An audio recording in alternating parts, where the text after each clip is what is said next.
Have you ever handed your phone to your toddler just for 5 minutes of peace? Most parents have. And most parents don't know what happens inside their baby's brain when they do. Today we are going to look at the science, and it's going to change how you think about screens forever.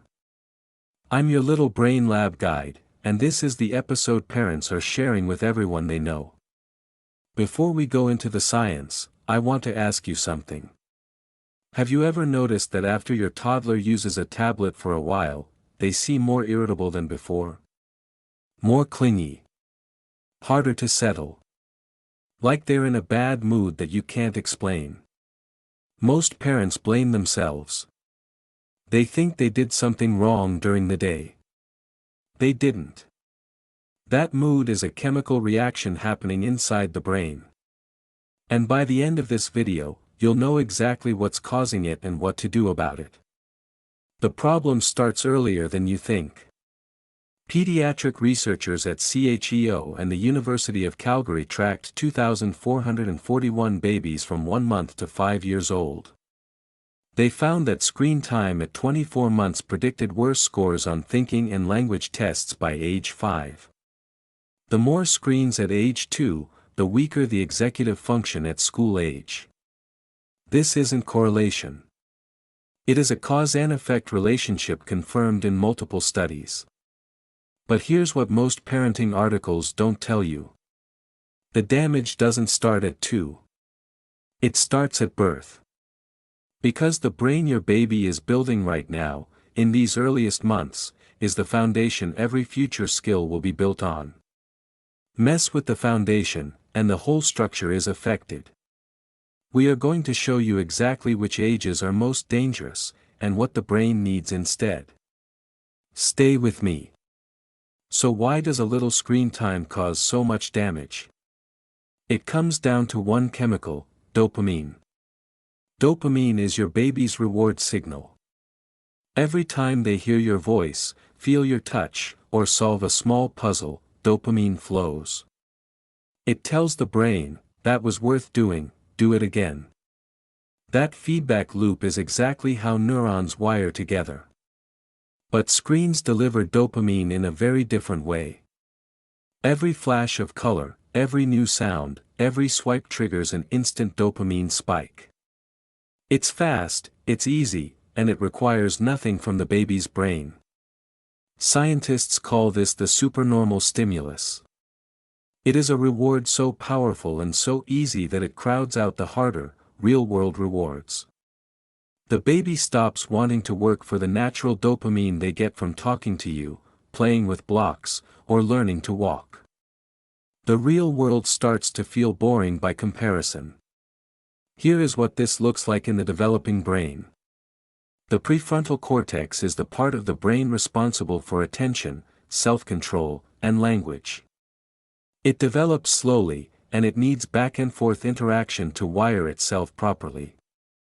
When a baby is watching a video, there is no back-and-forth. The screen talks. The baby watches. There is no serve and return.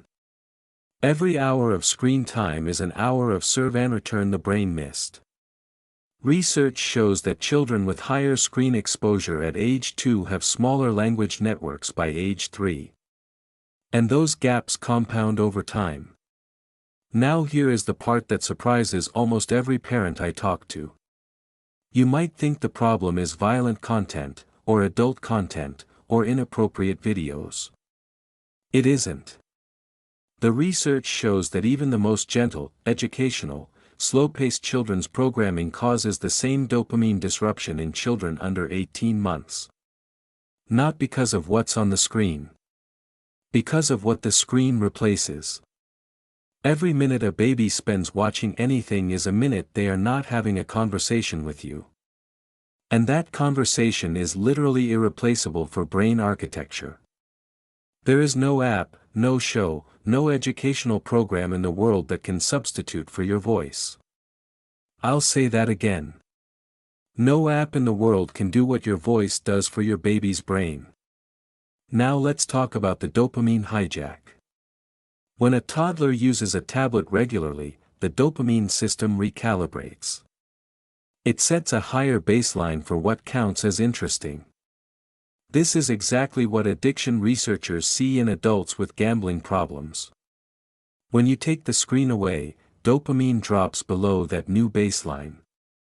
The toddler experiences that drop as genuine distress. That's not a tantrum about fairness. That is a neurological craving response. A 2-year-old's brain cannot regulate that feeling. They have no prefrontal cortex developed enough to say, this is just a feeling, it will pass. So they cry, they scream, they become inconsolable. And many parents, understandably, give the screen back. That one cycle, crave, tantrum, get the screen back, strengthens the dopamine loop. With repetition, the loop becomes a groove. And here is where it gets really important. The parent is not the problem. The parent is reacting perfectly logically to a crying child. The problem is the loop itself. Once the loop is established, willpower and good intentions cannot break it. You need a different strategy. You need to rewire the expectation before the craving hits. I will give you that strategy in a moment. But first, I need to show you something most parents never see. Let me show you what the hijacked brain looks like from the inside. Imagine you are trying to have a conversation in a quiet room. That's the natural dopamine state. Every time your baby hears your voice, that room gets a little brighter, a little warmer. Slowly, beautifully. Now imagine someone turns on a strobe light and a siren in the corner of the room. That is what a screen does to the dopamine system. The strobe and siren are so overwhelming that the quiet conversation becomes invisible. The natural reward disappears behind the artificial one. Now turn the strobe off. The room doesn't go back to quiet. It goes dark. It feels empty. It feels awful. That awful feeling is what your toddler is experiencing when you take the screen away. They are not being manipulative. They are in genuine neurological pain. Understanding this changes everything about how you respond. So what can you actually do? Let me give you the 4-step screen protocol that the latest pediatric neuroscience recommends.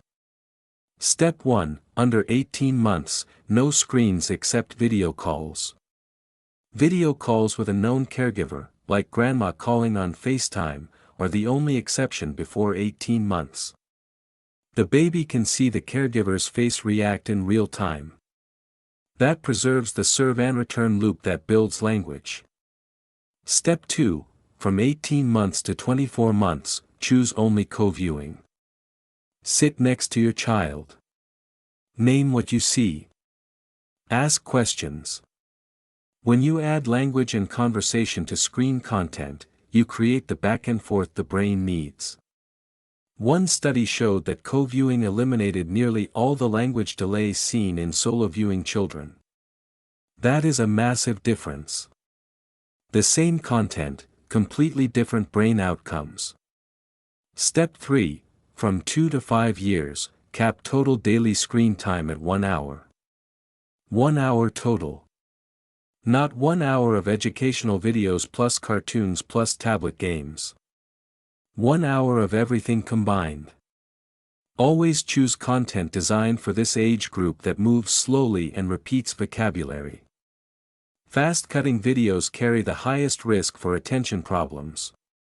Step 4, the golden rule across all ages. Screens must never replace person time. If you need a break, and you will need a break, that is completely valid. But plan for what happens after. The transition off screens is the highest risk moment for dopamine distress. Give a 5-minute warning. Name the transition out loud. Say, in 5 minutes we are going to put the tablet down and build blocks together. That language prepares the prefrontal cortex for the shift. It won't stop all meltdowns, but it dramatically reduces them. Now let's look at age-by-age brain sensitivity. From 0